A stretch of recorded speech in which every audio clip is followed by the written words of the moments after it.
Yo, what is happening, guys? Welcome back to Undisputed Action channel. Of course, we're back with another reaction. Not today. We will be reacting to Do All Men Think the Same Part 2, Jubilee. Now, I did a reaction to the first one. I literally think when I started doing reactions on this channel, because this used to be my clips channel, and I think that was probably back in October. Now, about 7 months later, we're going to react to part 2. I was supposed to do it with Shay, but you know what? It kept falling through because we just couldn't find time to do it. Now we're doing it. And you know what? Ironically, on my vlogs channel, my most recent video, we actually did Do We All Think the Same. I'll literally put it up here. So if you want to go over to the vlogs channel, I'm going to try and start posting consistently on that as well. So feel free, it'll be linked down below. But of course, this is Do All Men Think the Same. I'm going to obviously react to the video. I'm going to try and not stop it too much or go on too much or rant or whatever.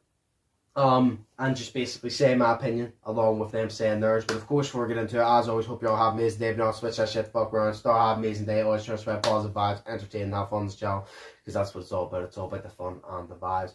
But without further ado, like I said, let's get into it.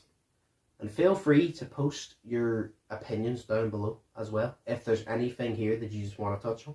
But let's go. I just always got all my skincare from the females in my life. Great salt scrub for you. You should get over here. Whoa.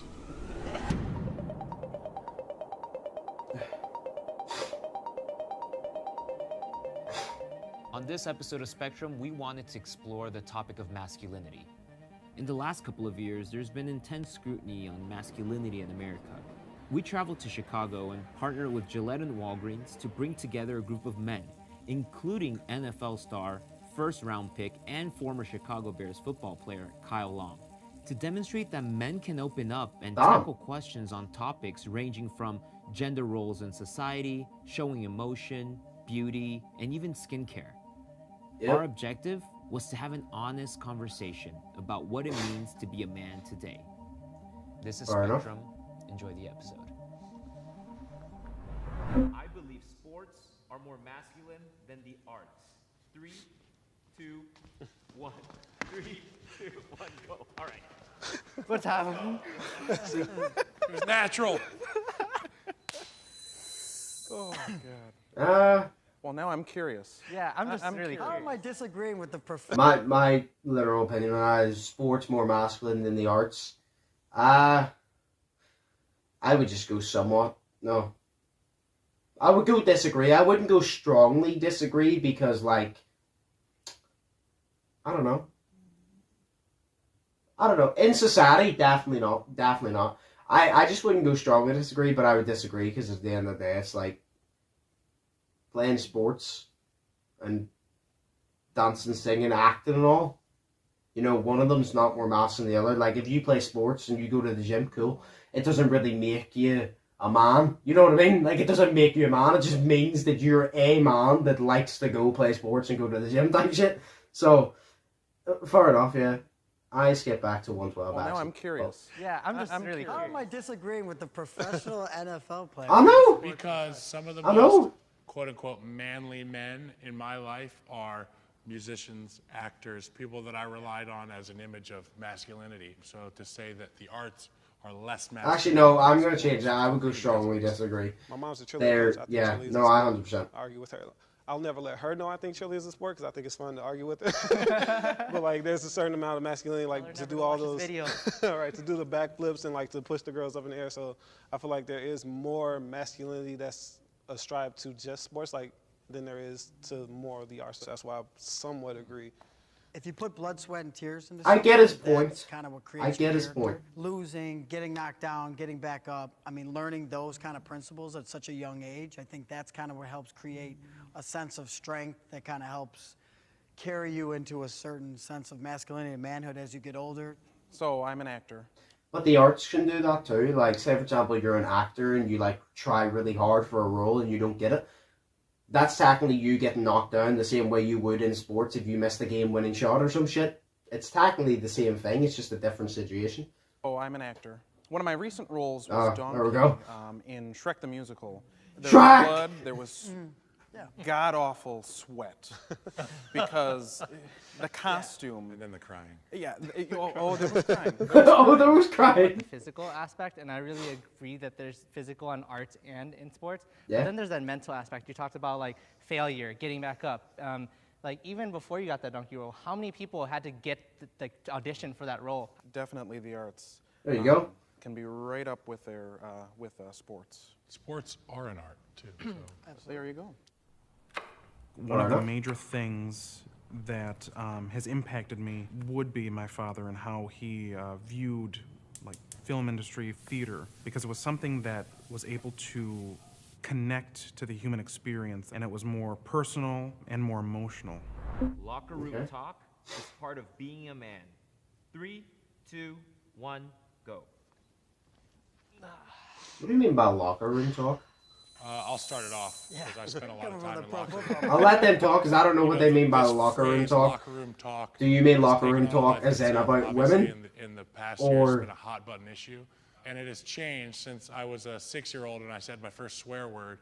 And my mom and dad said, Kyle, that's locker Oh, room okay, talk. yeah. But I also think about locker room talk as like sexual in nature Yeah. too. Someone is gonna say it to you. Someone's gonna initiate your locker room talk. I mean, I think growing up, playing What was the fucking thing?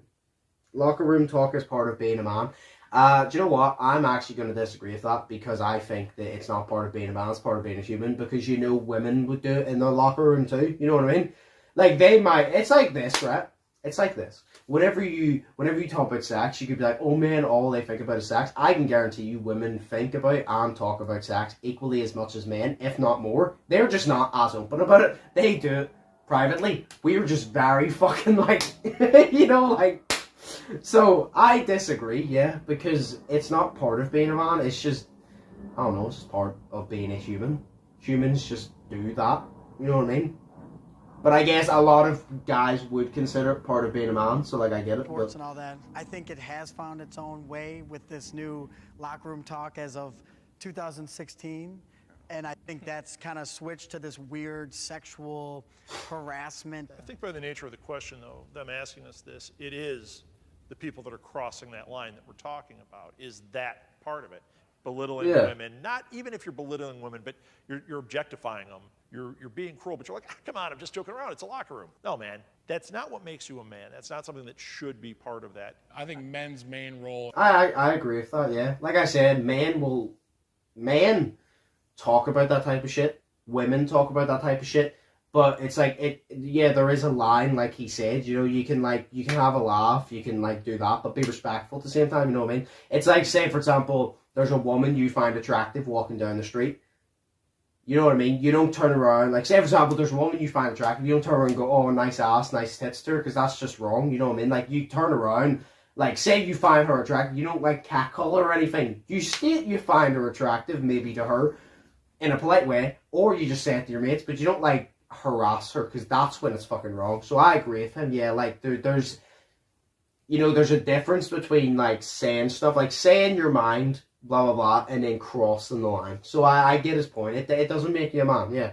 In this situation is stepping forward, and Makes you a dick. setting boundaries, and still having fun within the framework of those boundaries. Yes, and respecting yes, one another. yes. As There a we black go. man, I Yep. look at it as like barbershop talk, more so. And I just feel like it's just being a safe space for men to be able to get those ideas out. So like if it's something that's like you find extremely offensive and in the confines of that safe space, I could say it, you could say, hey, this is why I think it's offensive. And I could say, oh, I never thought about it like that, without having to take that out into the world. Realistically, on the world, I don't think men have the opportunity to express feelings and things like Oh, that. no, that they I can 1,000,000% in the locker room. agree I'm with sure that. There's locker rooms where you've cried, where you were able to have other men confront you and say, okay, so it's okay to cry in this The same situation, guys I who make understand. fun of you are the same guys who Yeah, console same way, you. yeah.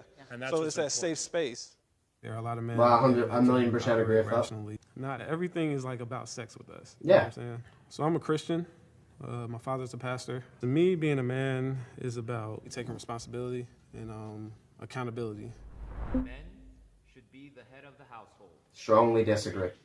2, 1, go. Strongly disagree. It should be shared. My grandpa was a colonel in the Vietnam War fighting for the country of Laos, and if anyone needed a tank, they would talk to him. Anyone needed anything, he was the head logistics commander. And then my dad, he was like the head of a gang. So he kind of demanded respect and became the head of everything. And in turn, both of them were heads of our household. I feel like I have to be able to be the head of the household and have people rely on me when needed. I just feel like when it I see his point there, because obviously it's like a cultural thing, like, as well. And so in some cultures, the man is viewed as he has to be in charge, which is wrong. And then also he views it as you're a product of your environment. He sees it as it's always been men in charge, so he's like, I have to be in charge, I have to take that. But my opinion on it, to keep it short and sweet, I strongly disagree. If it's, say, a husband and a wife and you have kids and blah, blah, blah, it's 50-50. It's not the man goes, right, I gotta pay all the bills, not the woman goes, I gotta pay all the bills. You sit down, you discuss it. The man doesn't choose how to raise the kid, the woman doesn't choose how to raise the kid. They choose how to raise the kid, they pay the bills, they keep a roof over their head, they put food in their stomach. It's a team thing. If, say, for example, the man is better under pressure than the woman and he can take a leadership role and the woman wants that, he can. If the man isn't good under pressure and he wants the woman to take a leadership role and she doesn't mind that and he doesn't mind that, well, then she can, you know what I mean? Sometimes people prefer their partner to take a bit of a leadership role, you know what I mean?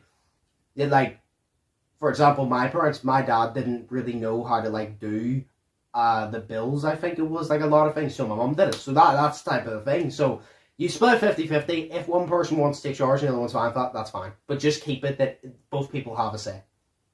Time for deference. Most of the time, women prefer to defer to men leadership. And my dad was a primary breadwinner, and then my dad got laid off. Automatically, my mom became the breadwinner. Yeah. And they just switched those roles. But like when it came time for decisions and stuff like that, she still deferred to him most of the time. See, if she's fine with that, that's fine. And I feel like that's. But it's just as long as he's not saying your opinion doesn't matter, it's mine. It's better for the men to be in that position. I don't feel like a woman can't be in that position. Yeah, I see his point, on what you're talking but about, I strongly disagree. I feel like each one of us has a unique set of circumstances, and in your case, your dad. It doesn't say men can be the head of the household. It said men should be. Mean in 100% of all cases, men should be, and it's not men should be. It's men can really be. Smart in terms of his, decisions. That's why your mom probably relied on him for that stuff, and it's not to take anything away from her. But I'm over here on the disagree side because the question was, should a man be the head of the household? Verbatim, correct? Exactly. Should. Now, my response to that is no. There is no rules for who's the head of the household. What I'm making. So I disagree with the comment. I think men can be, but it's 2020. And if I were to tell you that I'm the head of my household, I'd be lying to you. There's a leader within each one of us. That doesn't surprise me. To do with whether you're a man or a woman.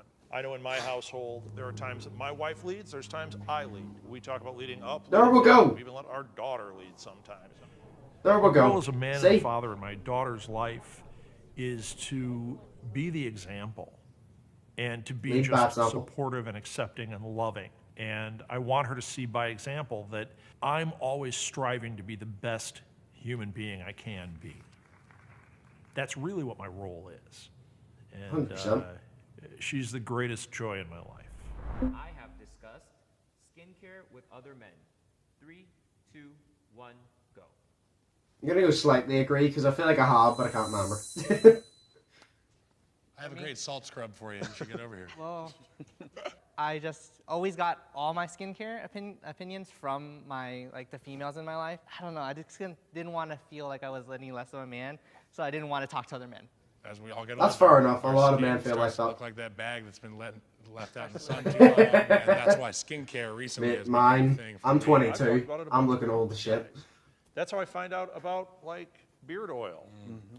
Actually, yeah, no. Said you need it. It was my buddy with a beard that said, "Hey, beard oil's awesome." I can think of a couple of friends that we talk about it pretty regularly. One of the guys. Actually, now that you mentioned that, if say for example products for your hair and shit, I've spoke to my mates about no way a lot of men just use the all-in-one. I use shampoo and conditioner, and I'm one of those ones. I don't use Lynx. I use this strawberry shampoo and conditioner because I'm the strawberry smells nicer than the Lynx, so I'm gonna use the strawberry, and I've discussed that with my mates. So I'm gonna be on a strongly agree here because now I've done that quite a few times. Talking to the guys about it, hey, what do you do?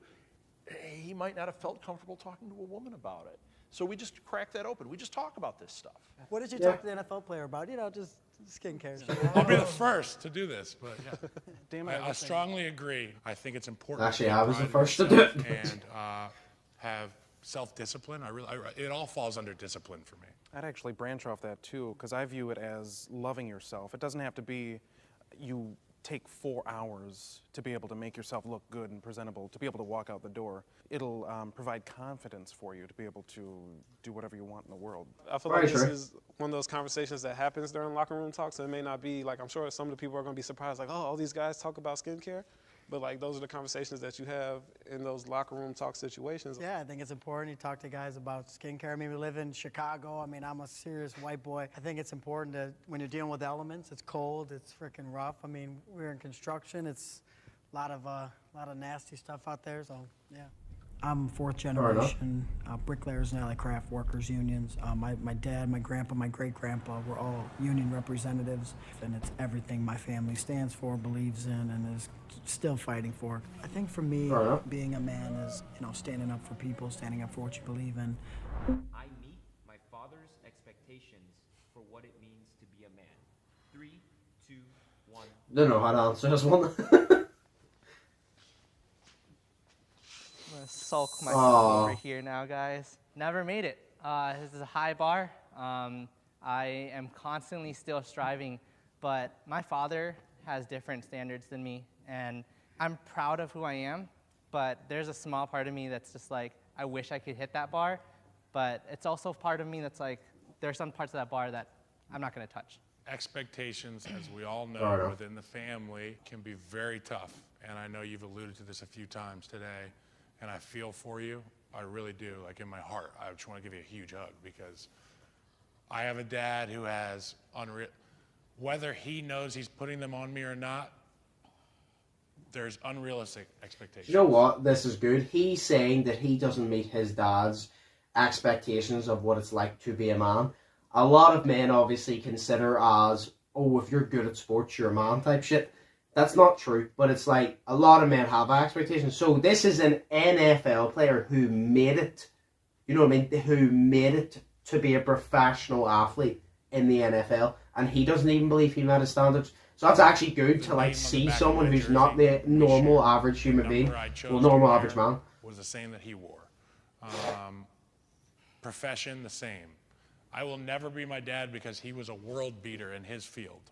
But I also, in the journey striving for his acceptance, I found myself proud of who I am. Yeah, that's all that matters, to be honest. You don't have to meet anybody's expectations as long as you meet your own. And being your own man. And like I really hope we can find you. If we have this conversation again, I really hope that we can have you at least on the somewhat, because I struggle with that too, and it's a real thing. I can't think of any time in my life when my dad has ever said he's been disappointed in me. It's been nothing but encouragement. He asks for my help on things now. So like he's always telling other people how he's proud of me. He's like, yeah, I ran into your dad. He was telling me everything about you. So, and I know like it's like a lot of people like don't even have their fathers in their life. So like I appreciate it that much more. I love that you guys all have that, talking about what negative consequences we have as men for holding it in and for not being able to voice our emotions. I think that my dad passed away because he took his own life because he didn't express emotion. It wasn't in his definition of being a man. And so because of that, he bottled everything up to the point where I didn't know what was going on, and I was the closest individual to him. And at that point, it's just mentally and physically, mentally, emotionally not stable, and it destroys a person, no matter how manly of men. It'll destroy you from the inside. One of the few things I remember before he passed, he said to me, I can't believe I'm such a tiger, and I have a son, and turns out to be a kitten. Okay, no, his dad was wrong for that. His dad was wrong for that. You should never fucking say that to your kids, you know what I mean? Like, at the end of the day, your opinion as a fucking dad or a mum, at the end of the day, if your kid is happy with what they're doing, and like I said, free rules. If you're not hurting yourself, hurting anybody else, or breaking the law, you're probably not doing anything wrong. If your kid's not doing any of those and they're happy in life, whether they have money, whether they're famous type shit, if they're just happy, that should be you proud. You shouldn't have these expectations of, oh, you need to do this and you need to do that. No, fuck off. No. Because at the end of the day, that's your expectations. Why don't you meet those? If that's your expectations, you should be meeting them, not somebody else. you think that people on this earth need to meet your expectations. You're out of your fucking mind. Nobody needs to meet your expectations.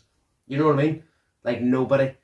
The only place where you have to meet expectations, if you go into a workplace, you meet expectations, but you don't have to meet an individual's expectations. That's not how it fucking works. So, I disagree with that heavily. Moralizing words that my dad would say. It shouldn't. And those things just stick with Shouldn't me. be doing that. So I will never put myself across that line, but I'll always work to get to somewhat disagree so that I can feel that I got to as close as I can to his bar.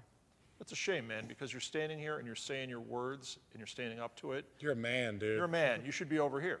Yeah, man, I see you as a type. I agree. Yeah, don't let that. You can use my dad if you want.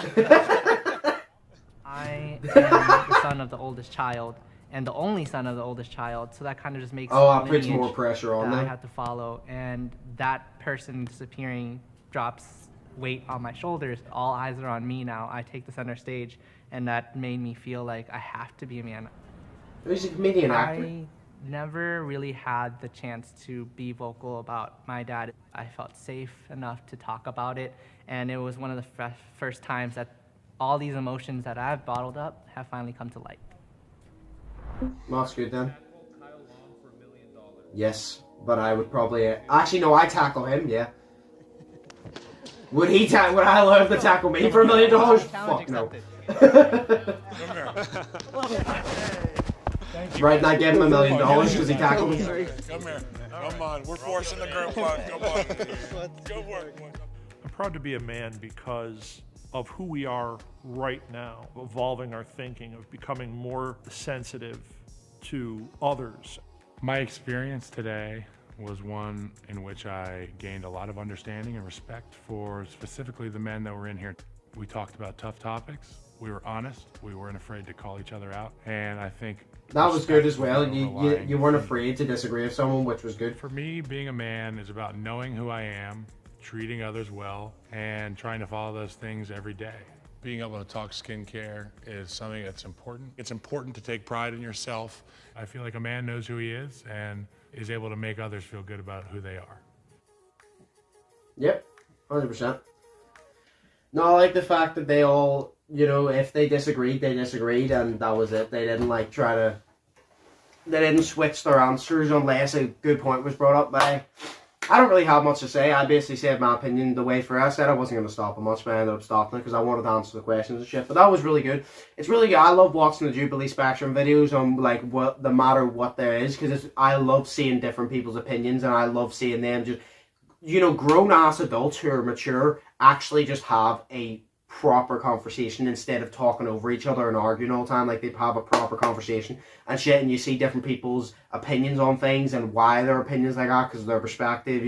Someone might have this opinion because they grew up poor, someone might have this opinion because they grew up fucking rich type shit. So it's always good to see different people's perspectives and opinions. But of course, like I said, if you want to touch on anything, feel free to leave a comment below and say if you agree, disagree with anything they said or what I said. It don't matter. Feel free to comment below. That's the best part about this channel. You have freedom to say whatever the fuck you want. As long as you just ain't being an asshole to anybody in the comments. Be an asshole to me instead. But hey, no, of course, I enjoyed that. Hope you all enjoyed this. If you did, smash like button, smash subscribe button if you haven't yet already. As always, hope you all are feeling positive and test negative. Hope you all have an amazing day. Stay safe. This was Do All Men Think the Same Part 2. Hope you all enjoyed, and I'll see you in the next one. So, peace!